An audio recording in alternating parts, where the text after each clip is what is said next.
To me about policy. President Obama has accelerated the release of more than 6,000 prisoners. Comfortable with that?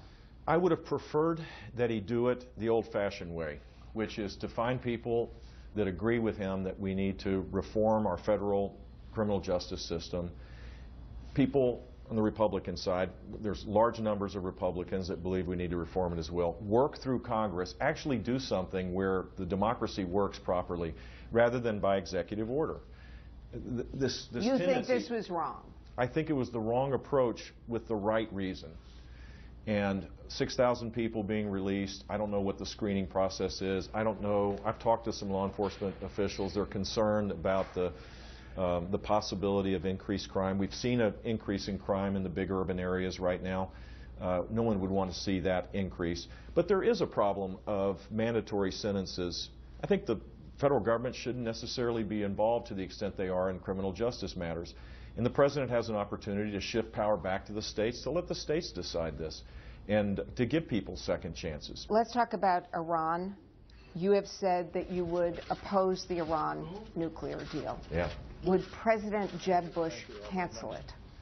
I would confront Iran's ambitions in the region. I would focus What does that mean? That means that we shouldn't allow for the gaining of influence in Syria, in Iraq, in Yemen, in Lebanon, as they have done. I would do everything in my power to assure that our European allies wouldn't make major investments in Iran, including the possibility of reinstating U.S. sanctions, which won't have the same impact as European sanctions directly on Iran, but will have an impact on European companies that are considering investing.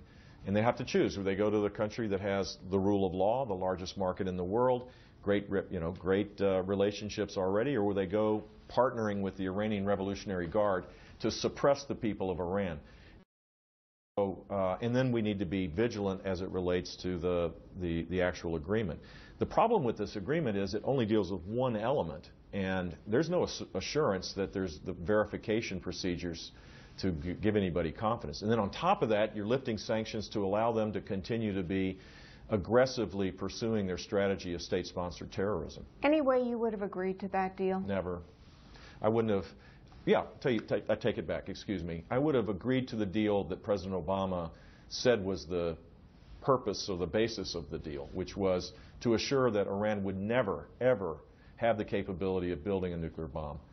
But he abandoned that. He abandoned that, and that's the tragedy of this.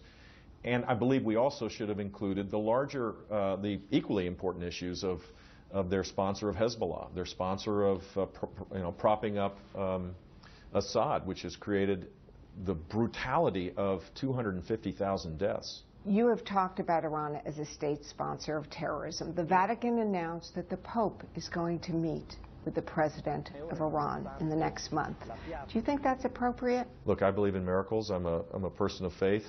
I will pray for a miracle, for the transformation of the mullahs to let their country be free.